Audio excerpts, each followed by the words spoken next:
Hi again, everybody. Welcome to Inside Golf. I'm Harry Donahue. Today, we're in West Grove in Chester County, specifically at Sunnygirl Farm. It's the home of Jennifer Culley, who is a PGA professional, but also one of the proprietors of this 6-acre farm. We're going to find out how Jennifer manages her dual careers. She's a player, plus a teaching pro at Honeybrook, and she's a farmer. So get ready to meet Jennifer Culley, coming up next here on Inside Golf. The 24th season of Inside Golf is presented by Destination Montco Golf. 50 courses, over 300,000 yards. Check them out at montcogolf.com. By the First Tee, Greater Philadelphia. Building game changers. The First Tee not only helps young men and women become better golfers, but most important, better people. Get involved. Visit firstteephiladelphia.org. By the Philadelphia Association of Golf Course Superintendents, a community of professionals enhancing the game of golf since 1925. Make sure you thank your golf course superintendent today. By Gap, celebrating amateur golf since 1897. By Jersey Man and Philly Man Magazine, a digital publication and private business network. Read the current issue, free, at jerseymanmagazine.com. And by Inside Golf's partner since 1998, the Philadelphia PGA section, the experts in the game and business of golf, and celebrating their centennial year. Take time to thank your local men and women PGA professionals. Golf is the great equalizer. For many, this journey is an escape from reality, a chance to be part of a team, a career opportunity. PGA Reach impacts lives through golf by lifting people up, giving them hope, and sending them down an alternate path that they never saw coming. With PGA Reach Philadelphia, as in life and in golf, the most important shot you take is the next one.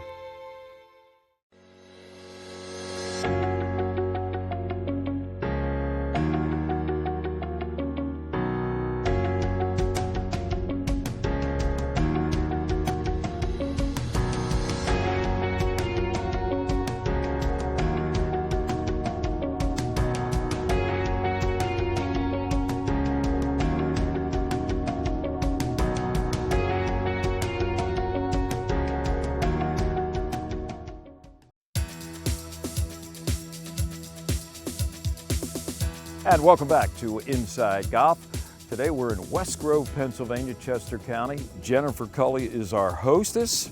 And Jennifer, first, thanks for having us here at Sunnygirl Farms. We'll get into why we're on a farm talking golf with Jennifer in just a moment, because both of them are big parts of your life. Let's start out with your career as a golf pro. Where did it all begin for you, Jennifer? I began playing when I was 12. My father and my grandfather introduced me to the game, and I just fell in love with it. I was an avid softball player since the age of 7, so I took on golf pretty quickly, but I started competing at 14 and haven't stopped. Okay, that was in Illinois. Right. You went to Illinois State on a golf scholarship? I did, yes. You had dreams of taking it a little farther? I did. I even had a license plate that said LPGA.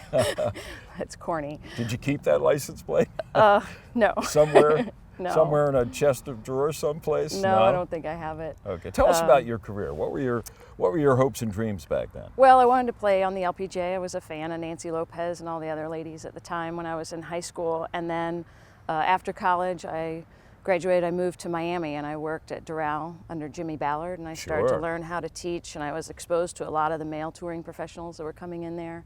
And I stayed there for about 2 years, and then I went up to Tampa and got a job and started working on my credentials to become a LPGA and a PGA professional at a public course there, where I stayed for 29 years, actually. Wow, and you still go back and forth between here and Florida in the wintertime, and I do have students down there that you teach. Yep. That's so great. But from a professional standpoint, again, you did manage, you chased that dream a little bit to qualifying schools, and have played in some big events as a professional. I have. I played through college, and I played on the Futures Tour. I played in all kinds of club pro events. I went to Q school, didn't fare too well there. I just did it one time, but then at age 34, I went back and played on the Futures Tour for one summer. and decided that maybe teaching was more in my blood than I thought it was, even though I played quite well on the Futures Tour. But I just can't get competition out of my blood, so I now have succumbed to playing in the Women's U.S. Senior Women's Open now 2 times out of the 2 I've tried, and I've played in an LPGA championship, and I've played in about I think 4 other LPGA events by qualifying. So over the years, a long 30-year career, I've still stayed very competitive and been able to work too. Did you develop friendships with some of those women? And the women you're talking about now that are playing on the Senior Open are like Julie Inkster, Annika now is out there. Did I say, hey, what happened to you? We haven't seen you in a while. No, she played awesome. I don't think anything happened to her. Okay, but so now you're here at Honeybrook giving lessons. Yes. And then in a few weeks you'll be headed south to the St. Petersburg area. You told me before we started the interview you have something like almost 2,000 students in your Rolodex of people. Right. How are they progressing? How do you keep in touch with them, for instance? Oh, text, email, phone. We stay in touch. Sometimes they send me video clips for lessons. But I've had generations of students. I've been at the same location for quite a number of years, almost 30 years. And so it's been really fun to get to know people and to develop those relationships. So those people down there in the St. Pete area are just waiting for you to come back They down are. there. The snowbird down there and get ready. Once Labor Day hits, they are There you go. nipping at my heels. All right, stay with us. We'll be back here at Sunnygirl Farm with Jennifer Culley. You know, there's a barn over here right behind us, and, well, it goes with the farm, but Jennifer's going to explain how it was a studio for her, a little teaching lesson, not on the golf course, but in the barn for other women professionals. That's next, right here on Inside Golf.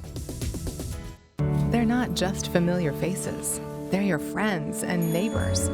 It's their small businesses, a beating heart that makes a neighborhood a home. The places with a pick-me-up, or a story that inspires, where you can share a taste of comfort with the personal touch that makes our world shine a little brighter.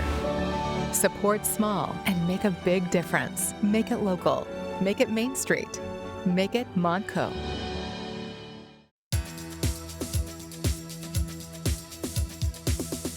Welcome back to Inside Golf here at beautiful Sunnygirl Farm, West Grove, Pennsylvania, in Chester County with Jennifer Culley, our hostess today. And you operate this farm. I'm the Sunny Girl. You are, yeah, that fits your disposition.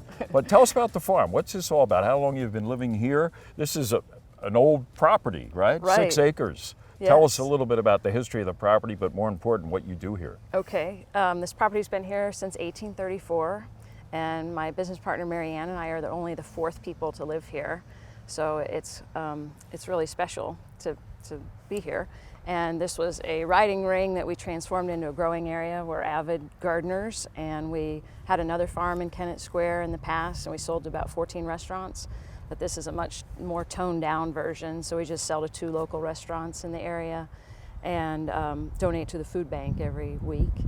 And so we do this. We also grew industrial hemp last year, and now we're making CBD products that are super popular with my student base. Sure. And people in the area. Hey, student base, I got some Yeah. achy joints Right. that know CBD pretty well. Right. Yeah, so that when you're giving a lesson, that's part of it. Right, I use it myself every day. That's what kind of led us to producing these products. Was I was introduced to them by my massage therapist down in Florida, and it really helped both Marianne and I. And we have Marianne's niece is an herbalist. Her name's Dea Marie Anzelotti Zufelt, and she came up with the formula for this muscle salve that we have, and it's an incredible product. It works. The 3 of us got together and made it happen. How about that? Now we sell it online and in person, and it's a great thing. Right before the break, we talked about this big barn over here, a historic barn, goes back way, way, way before you and I were around, Jennifer. Mm-hmm. And it's used with your farming products, but also you did a little session, a teaching instructional session Right. for fellow women professionals. Tell us about that. That's right. I'm on the global education team for the LPGA Professionals Organization, and we have many countries now in our organization. Golf has become quite global, as you know. So in May, we had a program slated for touring pros and PGA Class A members that they can take sort of an accelerated version of our course to become a Class A LPGA teaching professional. And with COVID, the COVID situation around the world, we decided it would be best to do it online. And so my partner Sherry came over from San Diego, and we actually ran a whole week-long program from inside the barn online to 5 different countries. How about that? So we made a little studio in there. Gave Worked you a out little well. bit of promotion, huh? Yeah. Did you get a little It feedback? was pretty special. from We the folks started that out watched? on the tractor and had Oh, a good really? time. How about that? You never know how a barn's going to come in handy. Right. All right, back to what goes on here at the farm, Sunnygirl Farm, appropriately enough, because you got a sunny disposition, we can tell. Thank you. Some of the products, some of the produce that you sell here goes, it's like farm to table, right? With Right, some of the yes. restaurants in the area. Yes. Tell us about that. Well, we do sell to a farm-to-table restaurant, Tallulah's Table in Kennett Square. We also sell a little bit to 12's in West Grove. And we donate to the Kennett Food Cupboard every week. But we grow about 40 kinds of vegetables, a lot of peppers, a lot of tomatoes, different varieties of those things. We grow grapes. I make jelly and things like that. You need a vineyard. Is Yeah. a vineyard next? Well, I don't know. We only have 10 plants. Okay.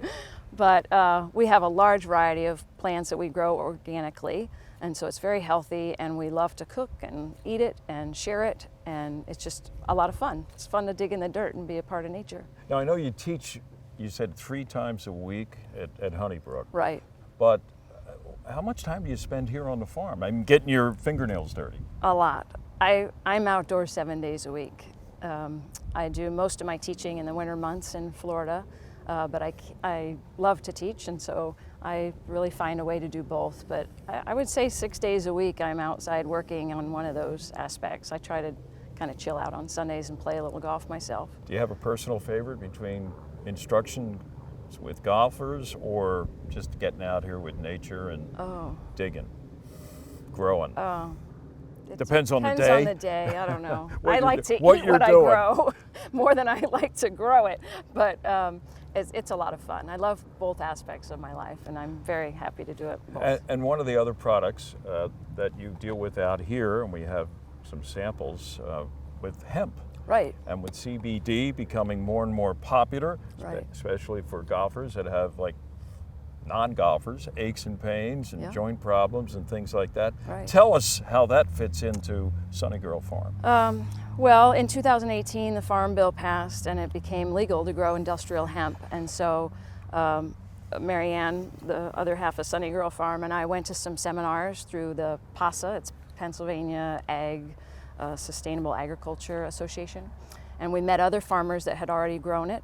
And so last year we decided to grow the minimal amount, so we fenced off a half an acre of our property. We grew 300 plants, Wow. and then we processed it in the barn, and we had everything we needed here to make that happen. And then we connected with Dea Ancelotti-Zufelt, who is a herbalist, and she came up with our formula for our products, and she did all the math, and we came up with different recipes and finally found something that we all agreed upon, and now we're selling it. And Okay. it's a great fun project. And we have some of the products here.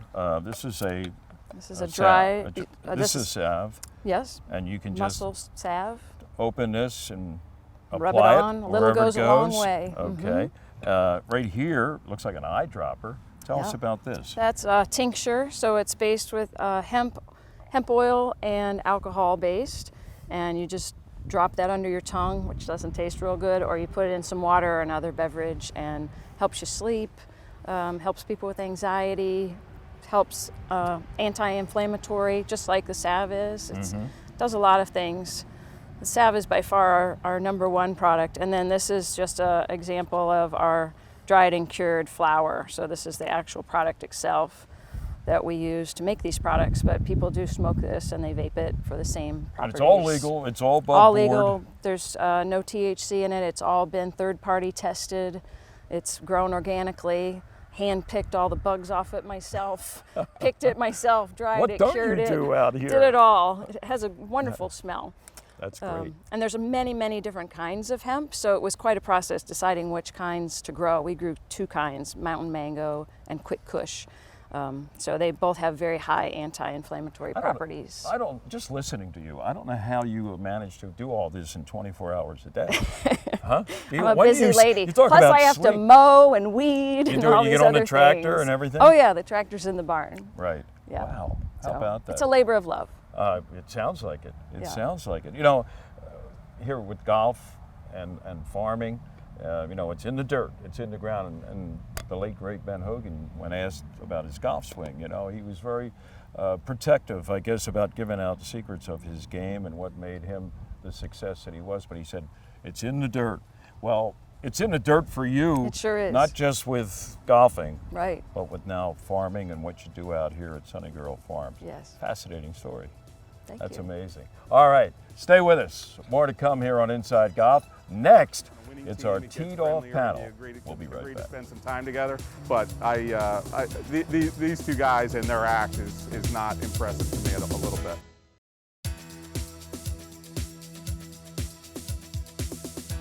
Welcome back to Inside Golf. Time now to sit down with our teed off panel here in the back deck at Lulu Country Club. And if you've never been to Lulu and are thinking about, hey, maybe Lulu's a spot for me, I got the answer for you. Go to their website. Got all the information you want. lulucc.com. All right, our panel today consists of Joe Logan, it always does, from myphillygolf.com. Back with us again is Jim Smith, Director of Golf at Philadelphia Cricket Club. And from Lulu, Jim Sullivan. He's Thanks, the Harry. captain of their team that won, what, the GAP inter-club matches? Whatever they send us to The play. team Seems championships. to be whatever they send us to play. I don't know. Maybe you could be a Ryder Cup captain someday. All right. Let's start off talking about, I'll start with you, Jimmy, the Brooks Koepka, Bryson DeChambeau. The drama continues. And now, a new twist in it, because the day after Thanksgiving this year, the match will be played between those two. They're only going to play a 12-hole match. I'm not sure what that's all about. It's out at one of Steve Wynn's courses in Vegas, so you got the whole gambling aspect there.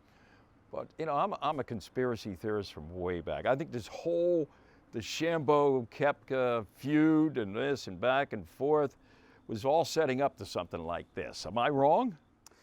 You know, I obviously don't know if you're wrong. My preference would be, what was that old line in the old days where like 40 paces at dawn or something? I mean, could we line these guys up 40 yards from each other, give them each a 1-iron and a hockey mask and shoot at each other? To me, they are the least interesting people of all time. And I must be in the vast minority, because there's going to be millions of dollars dedicated to this event the day after Thanksgiving, and hoping to watch them be entertaining for whatever, 2 or 3 hours. You know, I don't think it would, if you go back to whatever the animosity was, I can't imagine it was set up then, but somebody certainly sees an opportunity to capitalize on that. And the fact that they didn't pair them together in the Ryder Cup tells me Stricker was not paid off. That would have been huge, you know, there would have been huge eyeballs for that. You know, so I think there's some animosity there. Obviously, when you're on a winning team, it gets friendlier and you agree to spend some time together. But these two guys and their act is not impressive to me a little bit. Is it good for golf, Jim? It's good for them, I guess, now especially. But I mean, that whole feud and the way it started, and I don't know, I mean, you could argue that anything that gets eyeballs on the game is good for golf, and I happen to agree with you. I really do. I call me a traditionalist. Maybe I've reached the old fuddy-duddy stage in my life, but like, both of these guys don't strike me as people that really appreciate what they have. Right. They're just kind of, they strike me as being unhappy and never satisfied, and it's always somebody else's fault. And but unfortunately, in today's society, in today's day and age, that attracts eyeballs. They're interesting enough for people to watch. And at the end of the day, all of this is about money. It's all about money, and if they can drive money, they're gonna, the producers and the people that actually make the money from doing this stuff are gonna do these kinds of things. And people will watch, and until they don't, you're gonna see these kinds of things occur over and over again. Joe, Sully mentioned the fact that, you know, Stricker didn't pair them together in the Ryder Cup. I mean, that was pretty obvious. But then at the end, after they won, there was, you know, I don't know, was that a sincere hug between those two guys, or what? Probably not. Staged? I can't imagine it was. I mean, I look at this event and think, A, it's the quintessential made-for-TV event. You know, their agents have extracted every possible nickel possible. And the other thing I think we're seeing is this is in some ways kind of a veiled step by the PGA Tour toward gambling. Golf is heading more and more like the other sports for gambling, and this is a perfect gambling opportunity. Absolutely. And that's who we'll be watching this thing in sports bars across America. Yeah, I agree with that. Well, I'm going to come back to watching. I'm going to ask all of you whether you're going to watch or not. Let me ask you a question, though, Jim. As a player, you know, a pretty good, better than average player. When you see what Bryson DeChambeau is doing to his body and to his game and what he's concentrating on, has it influenced you? Have you gone out there maybe in a solitary moment on the driving range and try to say, okay, I'm going to try to hit it like Bryson? If I said yes, would you believe it for a second? Yeah, I would. No, not me, but you know, you go to me 25 years ago when I was trying to be a good player, very possible. I mean, it's certainly, what he's done on the golf course and all the stuff that goes into it, right, the bodybuilding type of stuff, has blown me away. Because we've heard dozens and dozens of stories of guys that have become really good and tried to find another 10 or 20 yards, and they became really average. And he's the only one that seems to have excelled. And I don't know if it's a combination of his thought on how to play the golf course. The way he planned to play wing foot, knowing he could fly it 350 yards, he didn't care if he was in the fairway or rough. Well, nobody's ever taken it or succeeded at taking it to that level before. And he's certainly affecting a lot of people in what they're trying to do, but not me. Jim, how about your members? I mean, is he a buzz over at the cricket club? People talking about it? Not at all. No. I mean, I think, you know, really good players who want to take that next step might look at it and say, this is something that I need to work more on, whether it's physical training, speed training. But the average player is just looking to get better. I mean, everybody wants to hit it further, but most people are realistic enough to know that they're never going to be at that level. If I can hit it a little bit further and maybe enjoy the game a little bit more, great. But no, I haven't heard a lot of it at our place.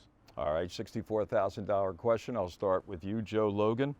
On a scale of 1 to 10, what are your chances of watching the match the day after Thanksgiving, DeChambeau against Brooks I'd Koepka? say it's a 7 or 8 that I'll watch it. But these days when I watch TV, I'm never just watching TV. I'm multitasking. I'm on my iPad reading something, babysitting my So this won't capture 100% of your attention? But I don't do that for anything, Okay. you know, a State of the Union address or the Masters, is, you know. Okay. Jim? What time's the event? It's going to be in the evening on Turner TV and about 3 other of their platforms. Zero chance, because I go to bed at 7:30. Okay. Yeah, no chance. You and Tom Brady. Yeah, exactly. I can't imagine a scenario where I would have it on TV. Really? Yeah, can't imagine a scenario. Yeah. Wow. So a little bit of interest, zero interest, zero interest. Boy, maybe these but we're the old fuddy-duddies. Exactly. You know what? We're the old fuddy-duddies. Joe's got to stay in tune, and Jim and I are... Well, I would have said 0, except there have been enough of these things now where I've said 0, and then when it came on, I just couldn't not, you know, watch it a little while. Yeah, something. Just because you know I'm going to ask about it in a future teed off segment. Yeah, right? I mean, just, you know. You got to keep up with the times. You two guys, you're not going to get that question. Tell me about it. Tweet it at me. We will. Oh, you'll get plenty of tweets. Stay with us. More to come on Inside Golf in a moment. The inaugural season of the Workhorse Tour is nearly done, but be sure to check out workhorsetour.com and get more information on their Winter League and area simulators, as well as details on registration for the 2022 season. Here are the most recent results on tour. To learn more about the Workhorse Tour, visit workhorsetour.com today. For over 2 decades, First Tee has created experiences that build character. We believe every kid deserves to feel supported, safe to try something new, and to be prepared for what comes next. We develop their swing, but more importantly, their inner strength. Because we know what's inside doesn't just count, it changes the game. Come join us at First Tee. That was fun. Alexa, play our dance playlist. Your playlist, dance. I can't do golden rings, but I'll give you everything. Alexa, turn on the living room lights. Turning on lights. So come get your everything. Alexa, can you pause time? Let's just enjoy the moment. Hurry in for exceptional offers on the new BMW X3 with Alexa built in.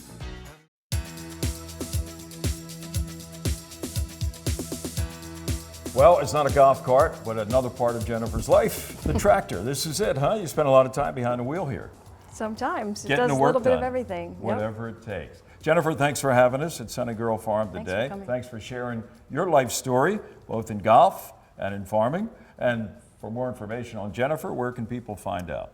JenniferCulleyGolf.com is my website for lessons and information about my teaching. And then SunnygirlFarm.com is where you can buy the CBD products or learn about our farm and our vegetables.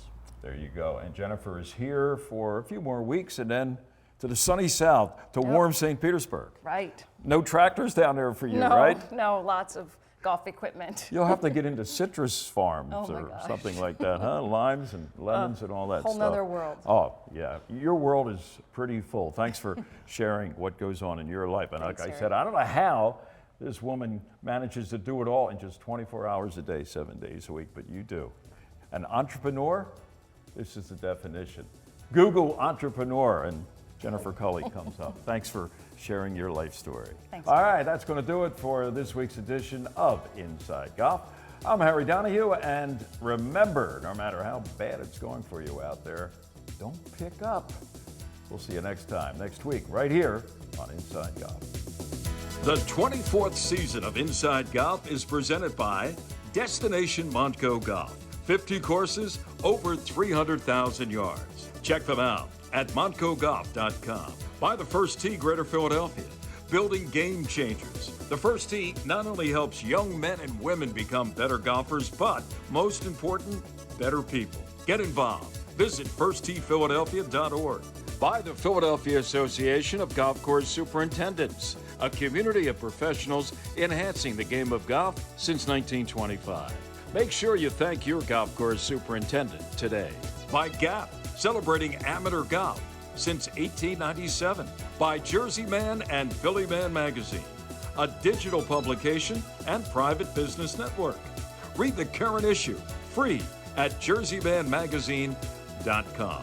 And by Inside Golf's partner since 1998, the Philadelphia PGA section, the experts in the game and business of golf, and celebrating their centennial year. Take time to thank your local men and women PGA professionals.